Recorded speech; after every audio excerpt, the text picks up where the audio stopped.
Hi, this is Jonathan Aceves, Maybom Commercial, and today we're going to be talking about co-working downtown. Hey, this is Jonathan Aceves, Maybom Commercial. I'm here with John Cates, Chief Operating Officer and General Counsel of Maybom Real Estate, and today we're going to be talking about co-working downtown. John, I guess you read the news about Sharedspace closing down. You had some experience with the co-working business model. Can you tell us a little bit about your prior experience with that?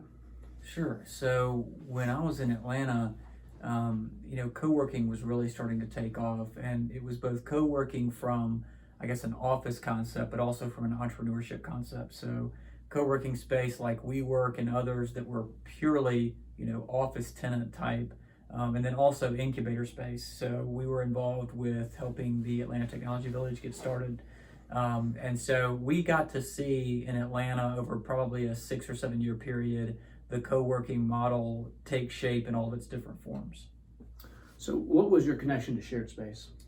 So I was approached by the Sharedspace group before they got started, as they were looking for different space in downtown Augusta, and we had some mutual connections from my time in Atlanta, and they really reached out to me to try to get some advice as to pricing and location and what I thought would work and what wouldn't work here. So I kind of acted as a little bit of a sounding board. They actually approached us about potentially getting involved from a company standpoint and from a personal standpoint at that time. And what was your advice in setting up that business? I think the first thing is co-working takes different forms depending on the area that you're in. So co-working in a place like Augusta, or what you call a secondary market, is very different from a market like Atlanta. Your pricing needs to be different. Your sizing needs to be different. The kind of companies that you're going to attract are very different. And pricing is probably the most important because, you're dealing with a space like Sharedspace over on Green Street where you could go to Broad Street and get comparable office space. So I think co-working as an asset class almost in and of itself outside of office is very unique. And one of the things that I really tried to explain to them was, Augusta is not Atlanta, and that's not a good or a bad thing. It's just a fact. Some of the other things were you need to be really, really careful about how you program that space, because co-working space really only works when it's programmed properly. So nobody wants to be in a co-working space just by themselves. They don't want to just be sitting there.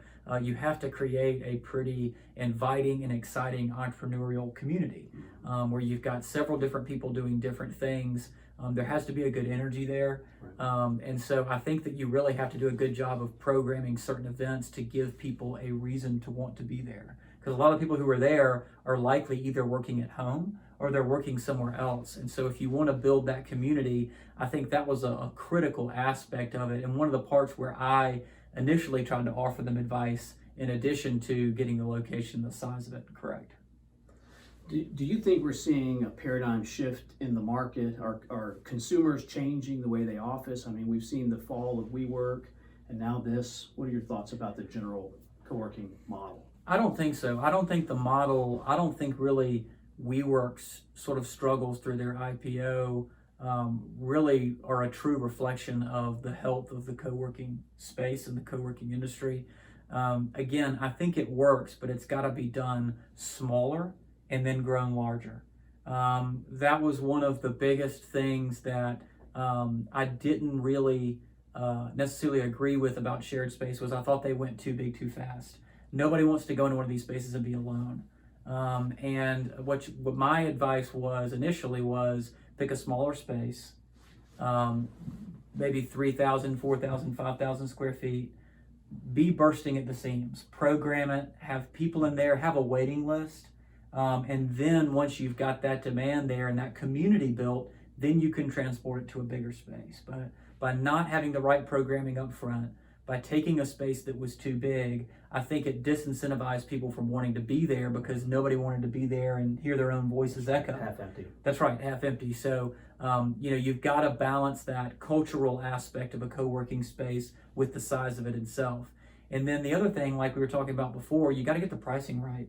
If somebody can go into, a space on Broad Street, which is, maybe a more desirable location than Green Street where Sharedspace was, and it's going to be the same price for a company that's 3 or 4 people, that's what they're going to do. And so there's still a decent amount of good office space like on Broad Street. And so I don't know how appealing it would be to me as a small business or as a freelancer, for example, to locate my business in there. And I think what happened is they ended up getting a few different, almost smaller versions of call centers. And I think that goes against the whole, creative entrepreneurial atmosphere that you're trying to create.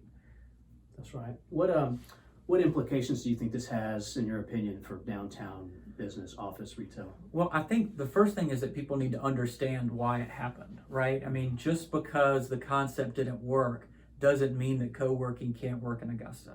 There's significant demand for it.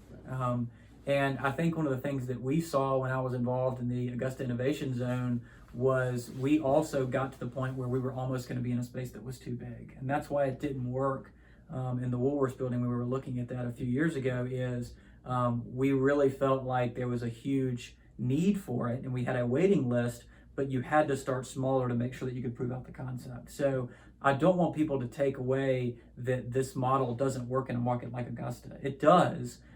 You just cannot start too big, and your pricing needs to be reflective of, it's got to be lower than what you could otherwise get on say Broad Street or somewhere else. The other thing is that the model really should work when you're trying to also use that space to create new businesses. So I think it's one thing that the clubhouse has done really well. And they're bursting at the seams and they're in the cyber center and doing great, but that's because the pricing is right, the location is right, and I think they've proven that if you can partner with the right people and get entrepreneurs in that space and activate it, that it works. So that would be my only big takeaway is don't look at this and say that the concept doesn't work, because it's working. It just has to be done right. And I think the clubhouse has done a really good job of proving out that the concept does work. That's great. I think those are some good lessons. Again, this was Jonathan Aceves, Maybaum Commercial, John Cates, Chief Operating Officer, General Counsel at Maybaum. Thanks for watching. Please like and share. We'd love to hear your comments. Please comment below. And thanks again for watching.